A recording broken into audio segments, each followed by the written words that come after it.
J.M. Sorrell knows what it was like to grow up in a time when LGBTQ were just letters in the alphabet, and staying quiet about homosexuality often meant safety. Now Sorrell, a spokesperson for the gay rights group NoHo Pride, has noticed as members of her community are getting older, some are heading back to that silence for fear of being discriminated against once again.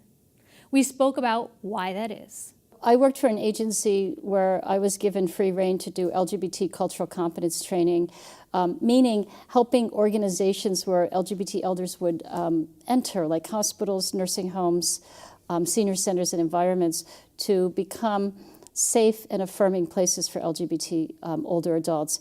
And in 2010, we stepped it up. It's all been volunteer work.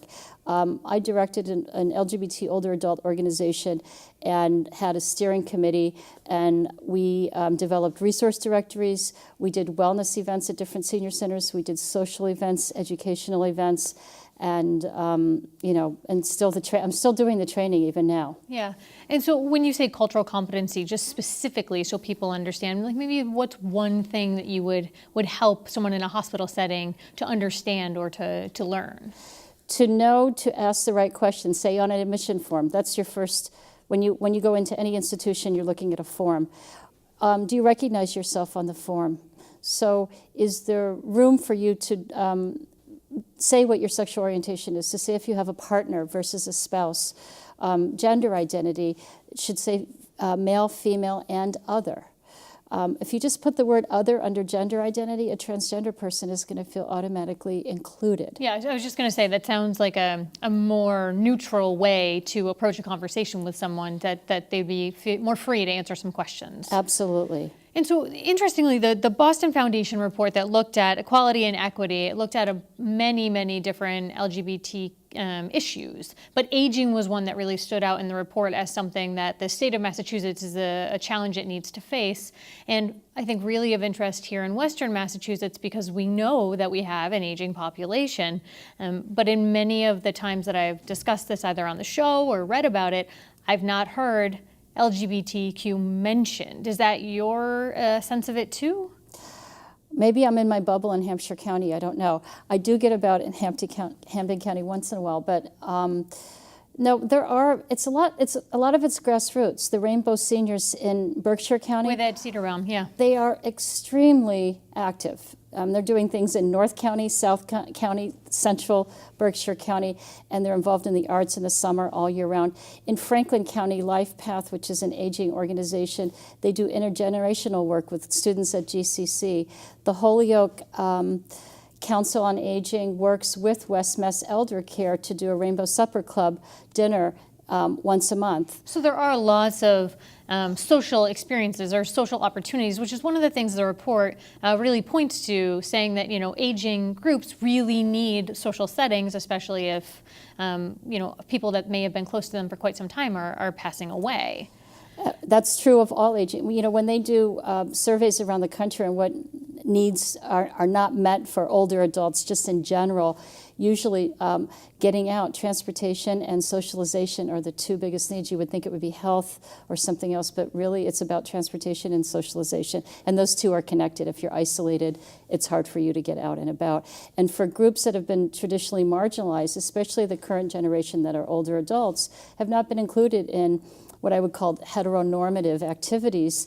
It's really important that they find community in different ways, that they're not isolated.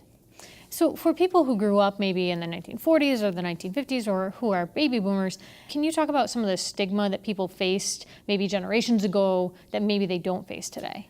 Great question, Carrie. Even my generation, I'm 57, and when I came out, I didn't know what a lesbian was in high school. Kids are coming out in middle school now.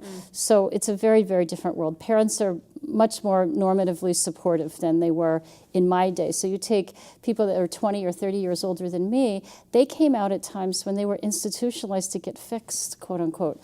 They were sent to a psychiatrist because everyone told them there was something wrong with them.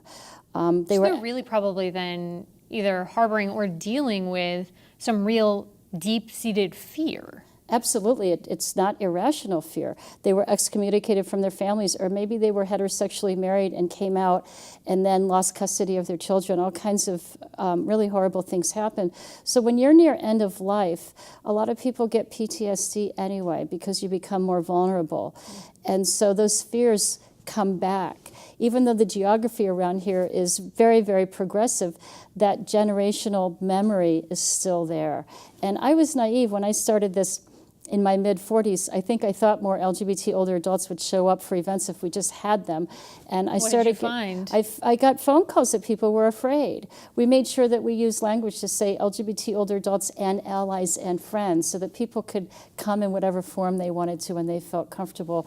But I admit, even in my generation, that I was a little bit naive about some of those fears, and they are pronounced. And I've heard stories from people who have been treated really poorly in hospital settings right here in Western Massachusetts, in nursing homes and in senior centers. They felt ostracized, mostly by their peers. It's a generation of people that weren't raised to be LGBT So that positive. stigma that those people held Right. in the 40s and 50s growing up, they've continued throughout their lives, and now it's coming around again. Yes.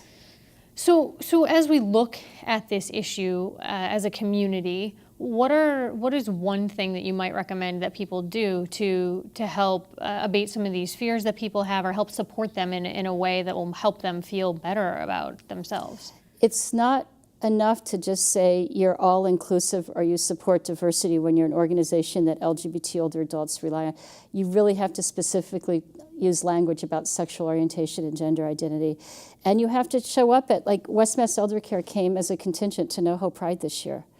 Show up where we are, show up in our community. Make sure the library has LGBT books, the movie selection. Some of the social events aren't just heteronormative. I also think I've learned that it's really important that the LGBT older adults themselves take charge of things. And the Rainbow Seniors of Berkshire County are a great example of that.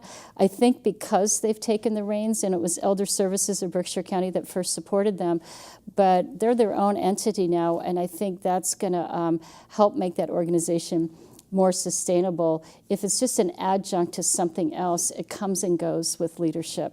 Because if this issue isn't addressed in the Boston Globe story that looked at this LGBT aging challenges, pointed this out too, that there are people who are concerned that people who may have been open about their sexual orientation are now perhaps no longer going to be so public about that. Have you heard about people being concerned about, I've been openly gay, but now maybe I'm not going to discuss that or make that known? That was the shocker for me in my mid-40s when I started doing this work. I heard that over and over and over again. People would go into hospital settings, they'd go to senior centers. Somebody might have lost a spouse of 40 years, a gay man, and wouldn't talk about it in the senior center while everybody else was talking about their spouses because he felt like he would be ostracized. I learned of a gay man who was in a hospital setting whose roommate was homophobic, and a person visiting him said, "You should just beat him up," that kind of thing, thinking he was asleep. He felt completely, immediately unsafe in that setting. So, those fears come back. And at the time when you're most vulnerable and you need the most support, you should be able to be open about who you are. But a whole generation of people were programmed to not be out in certain circumstances. It's a safety mechanism. And so the cultural competence work is to create these environments to be normative for everybody so that when you walk into a setting, you can see yourself represented. You can see that the leadership is affirming who you are as a person, as a whole person. If someone is concerned, as you say, maybe they're in that hospital setting, they're somewhere else, or they somewhere else and they feel threatened, who should they reach out to? Well, a lot of the hospitals now have diversity organizations within their hospitals. So if you can get to that organization or get somebody visiting to do that for you, that would be, like the diversity office would be a great place to go. And there's always the Mass Commission on Discrimination, but that's like, you're already vulnerable and you're in a hospital setting. You just want to get good care. I've heard people go to staff directly at some of these places and not necessarily be met very well either. So I think go right to the diversity office if you can. All right, James Sorrell, thanks for coming in today.